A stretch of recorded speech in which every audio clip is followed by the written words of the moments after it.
my friends. I'm only hiking 0.8 miles today on the PCT, so I figured, well, what a great time for another thru-hiker interview. Except we're not actually hiking. Well, yeah, but you have hiked, so we'll get to that. Everyone, welcome my friends Stephanie and Andrew to the show. Hello, Thanks. guys. Hi. Thank you so Hi. much for being here. Okay, so Stephanie and Andrew are out here on the PCT visiting me, doing some trail magic.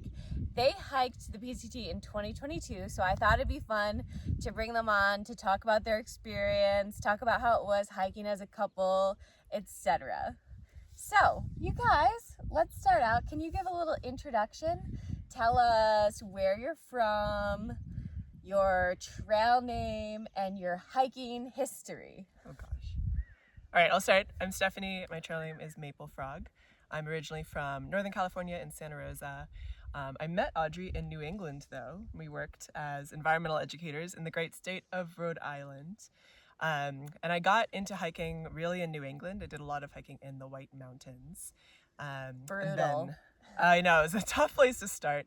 And then I met this guy, would be my eventual husband, hiking the John Muir Trail. That was my first solo backpacking trip. Did 3 weeks on the John Muir Trail, met him about halfway. And then after that, we did a lot of backpacking together and always kind of had the PCT in the back of our heads and decided to make a big life change, quit our jobs, move across the country back to the West Coast where we were both from, and did the PCT in 22. Woo woo. Yeah. Oh, and yeah, I can do my trail name story later. Okay, we'll do that yes, next. Yeah. Well, I'm Andrew, aka Foxtrot, and yeah, I guess that's pretty much my history is your history too, because I didn't really do a ton of backpacking, long distance stuff until the JMT, and then yeah, we met there. We've done the PCT, we've done some hikes in New England, and and just this last weekend we did the Lost Coast Trail. That was really exciting. Looking forward to more. Very nice. So the JMT was both of your first long hikes, right? Yeah. First, I did some 50-mile, shorter, long weekend hikes in New England. But it was my first, I guess, and only solo long hike. Yeah. Cool. Yeah. What brought you both out to the JMT? I actually had a friend from college that did it the year before. And so watching her grow through it, it really, I don't know, it kind of inspired me to do a longer trail. I'd always been intrigued by thru hiking, by long distance backpacking, and seeing her experience of it, it just brought me back to, I had, childhood memories in places like Yosemite and the Sierra. And so I think her experience was the spark that finally told me, you want to do this at some point. Now is the time to force it onto a calendar and go. So that was what I think inspired me. So I took a month off work at that point and went out in September of 2016. I remember talking to you on the phone right before you went out there, and you telling me how you're about to take this month off.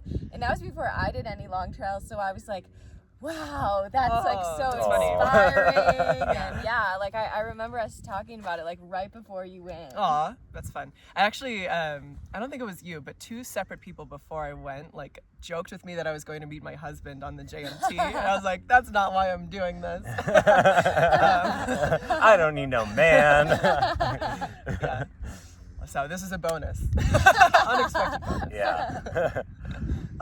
For me, I was just kind of casting about a little bit in life at that point. I had a job, but I wasn't super thrilled with my career at that point, and I had gone through a breakup in the last year and was just trying to figure out what's next for me. I heard about the JMT through some people I met online dating, and I was like, wow, I didn't even know you could do that. And yeah, that's kind of what inspired me to go, is just trying to get out there, try something new, maybe find a little purpose, some time for reflection.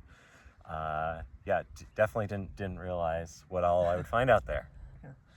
I love the story about how you guys met and connected. Can you give a little more detail about how that all went down?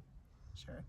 So we met at VVR, so that's about the halfway point on the JMT. We were both going solo southbound, so in the same direction. So we met there, and I don't know, kind of had a good connection. Is just you meet a lot of people backpacking that you see, and then you don't know if you're going to see them again, and you have good conversations, and then you say goodbye, and maybe you run into them again. And that was sort of our experience. Like, we chatted a little bit at VVR, and then I took off before him, but then we caught up to each other again. So it was a lot of like leapfrogging and like little connection points. There were several times when I was like, okay, that's the last time I'll ever see Andrew, as I like stopped for the day and he kept going. And the really pivotal time. Yeah, this is an important point to note, was I was not following her to every campsite. yeah. She kept catching up to me. Yeah. So very, very important point to the story. But there was one morning where I'm not a morning person and he's more of a morning person. So there's one morning where I was literally still in my tent and I watched him like pack on, ready to go, and like we didn't even say goodbye. I watched him like walk down the trail, and I was like, okay, that's probably the last time I'll ever see Andrew. And then I caught up to him at like 3 or 4 o'clock in the afternoon with his tent up, which is very odd for thru-hikers to be set up that early. So I was like, Andrew, and it was, went over there. My knee was just totally injured. I'd been having a terrible day. It started raining, and I was just like, that's it. I'm gonna have to bail out. Like, I don't know how I'm gonna get out of here. It's like 10 miles to the nearest, bailout point. So yeah, I was just like despondent basically, and she knocks on my tent door and gives me the pep talk, and is like, hey, what's wrong? Oh, I have a similar issue with my knee. Here, let me show you some stuff that has helped me, and convinced me to pack all my shit up, all my stuff up, sorry, and hike one more mile to like an actual real campsite. And we spent that evening together and kind of stayed up late talking. Like 9:30. Yeah. I know. That is It's late. Eating our dinner and just kind of just talking about life and previous experiences with like, dating and stuff like that. I think we really connected over some frustrations with that. And then the next day we knew really was like, okay, we really are going to have to separate here because our schedules are different. And I had to go out to pick up a box of supplies, and she had like packed 9 or 10 days worth of food in her bear can, which is still impressive to me. And so we had to split up around Ray Lakes, and I kind of confessed some feelings at that point, which you were like deer in the headlights. I was like, okay, well, maybe we'll keep in contact. I think we traded emails and took a selfie and Yeah. then divided ways. How all great romances start. I know. Right. And then so I was camped there. He was off on his way to Onion Valley, but he knew where I was going to camp the next few nights because we talked about that. And there's one place in the JMT where everyone camps before they do Whitney, which is Guitar Lake. So fast forward a few days later, and I'm there filtering water, and I see him walking down the trail to meet me. So he had taken a whole day off and hiked fast enough to catch up to me, even on a hurt knee. So we camped that night and we finished the trail together. Had a very delirious 10-mile march down the JMT on zero sleep. And that was the start. After that, it was kind of like, I've known you less than a week and we need to figure this out. Right. So, we just kept in contact and then eventually started long distance, and that didn't last for long. I moved out to Boston and we've been doing more hiking ever since. Yeah. I guess the rest is history from there. Yeah. Wow. I love that story. If you guys watched my series on the John Muir Trail, I was talking about them when I was at VVR Vermilion Valley Resort, because I just think it's such a great story. So trail romance can work out. Yeah, and big shout out to VVR. We love that place. Vermilion Valley Resort. It's always worth a stop if you're out here hiking.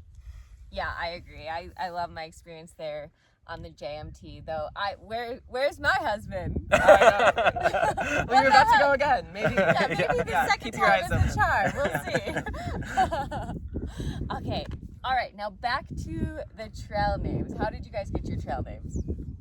Unfortunately, I'm not wearing mine, but I have some gaiters with little foxes on them. Oh, cute. They're Dirty Girl gaiters.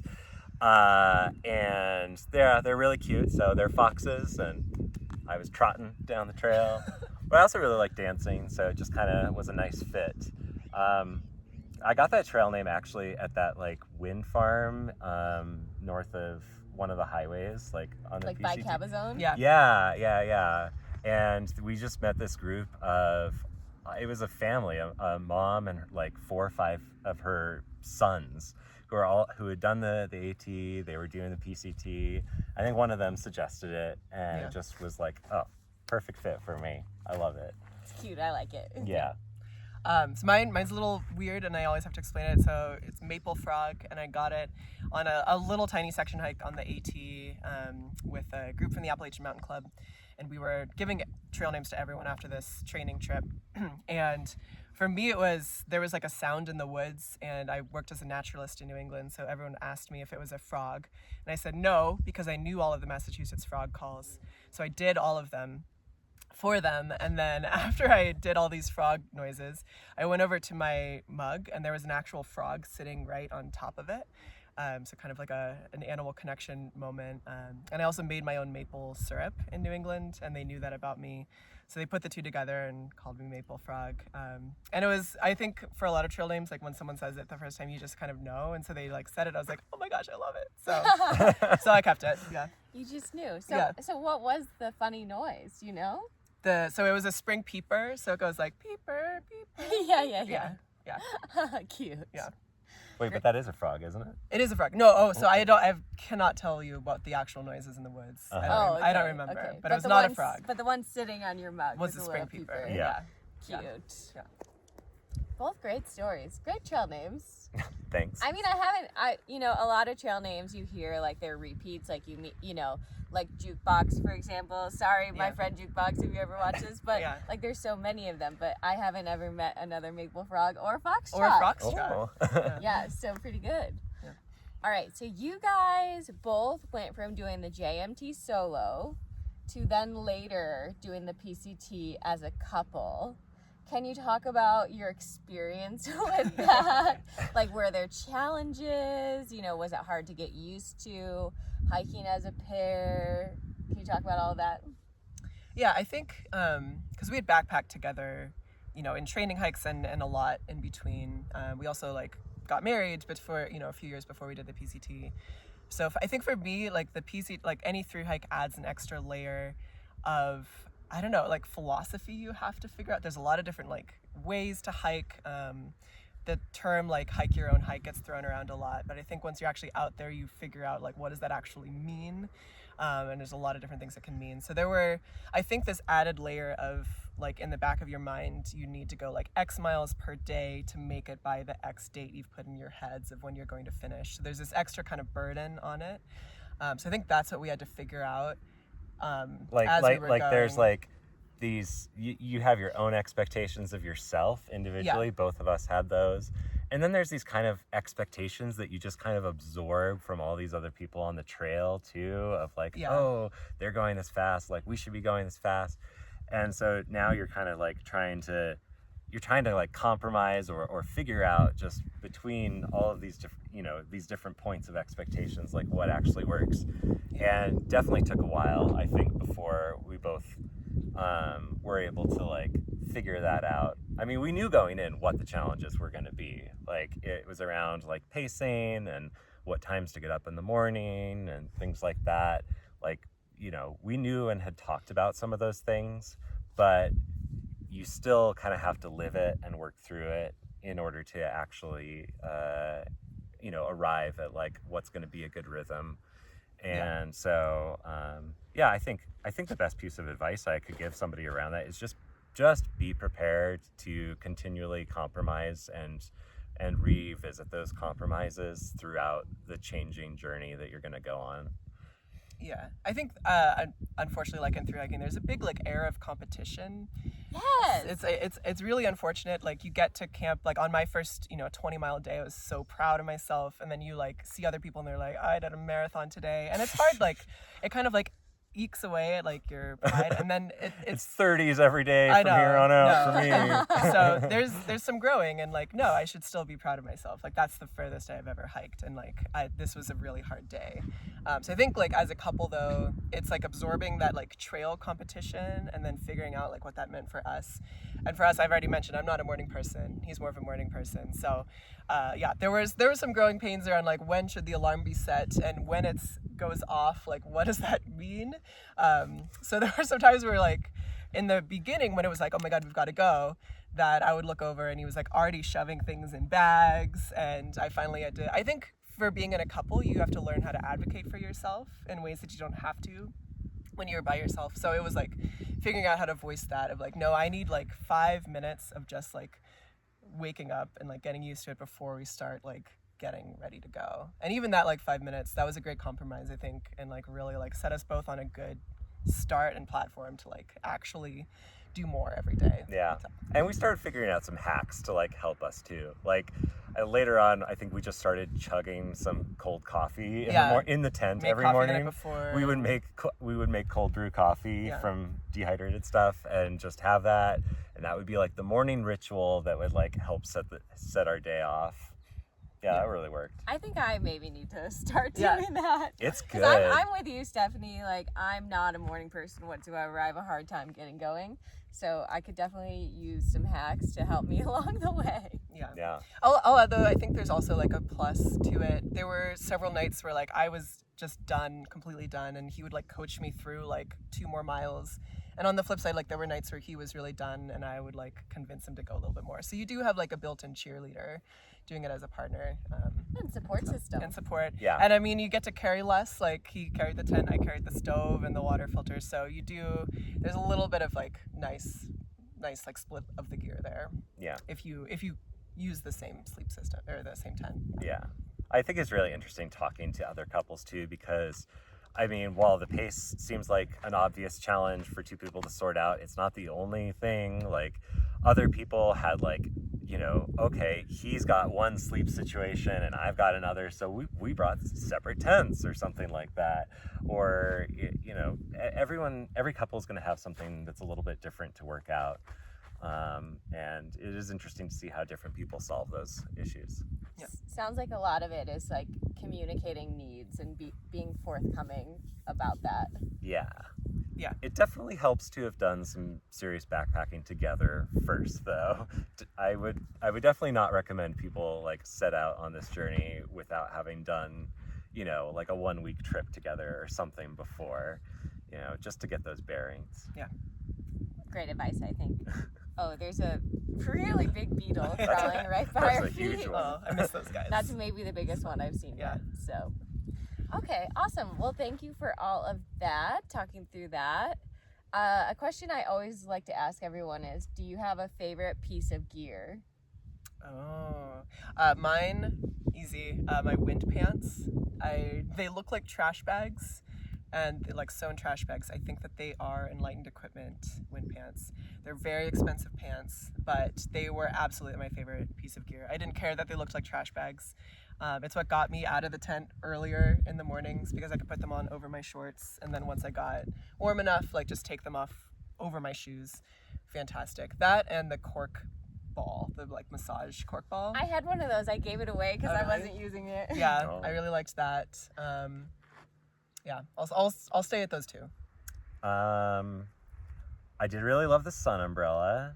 That was a big one for me. But I think actually my like more unique like top gear piece is I have this like little Velcro pouch that straps onto the shoulder of my Mariposa backpack. I really love having my phone like right there. The chapstick is right there. Other like tiny little things that tend to get lost can just slide in there, like my headphones. Just having all of that really easy access. I don't know. I think more backpacks need more pockets that you can just access like right here. Hip belt, shoulders, you know, everything. Yeah, I had one of those, but you have short hair, so you wouldn't have this problem. My hair would always get stuck in it, and it would in the pull. Velcro? Yeah, in the Velcro. So it drove me crazy. So my friend Pika talked me out of bringing it. And now I just use a fanny pack for all that stuff instead, which I love. But yeah, I love the idea of that pocket, but just, you know, and even if I'd have it on the side where my braid isn't, like still the flyaways would get in there. And but yes, you have shorter hair, so. You know, the other gear thing that I think of is on your hoodie, you have the like ponytail hole through the sun hoodie. And I just want to say, public appeal. Everyone stops and asks her about this. Like, what brand is that? How do you get that? Even guys with long hair. So if you're a manufacturer making sun hoodies, people want the ponytail hole. This is outdoor research. It's right? the Outdoor Research Echo, I think. Yes. Yeah, that's the one I wore on the JMT. This is like the step up. But I was like, does mine have one of those? No, it doesn't. I don't know why. This is just like a higher UPF rating on this shirt, but otherwise. Take notice, REI. Okay, awesome. And what is your favorite backpacking meal? Like, it could be something you make yourself, like Dr. Pepper yourself, or it could just be like really what's your favorite food to eat on the trail, basically?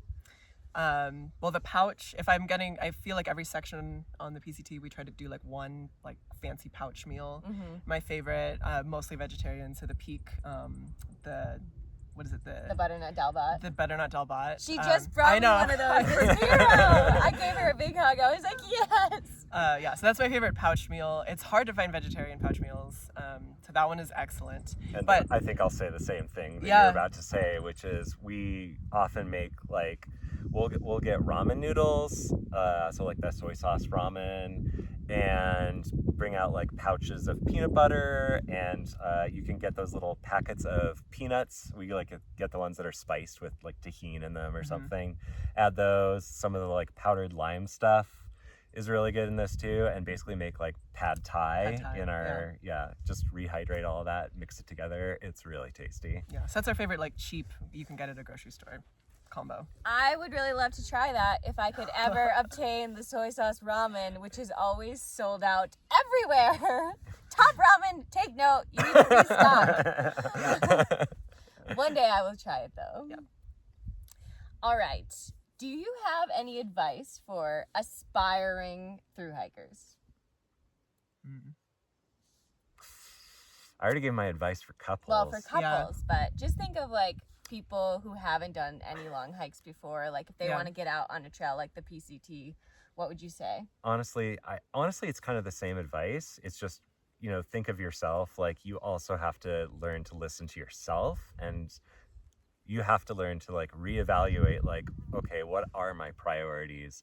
Like, if something's not going well, is it because, you know, you don't have the right mindset that works with like what your body is capable of doing, or, you know, your goals aren't maybe aligned with like what's actually going to make you happy? So, you know, just be willing to listen to yourself and reevaluate what's going on in that most important piece of thru hiking equipment.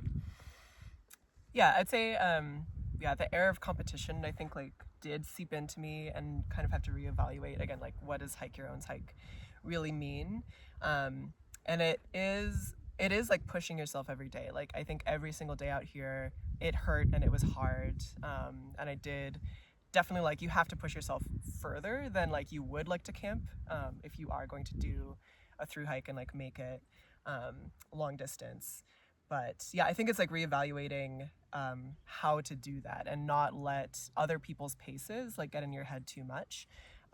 It's pushing yourself, but then also there's a line of like really listening to your body and knowing when, like, okay, I actually do need to like stop for a little bit.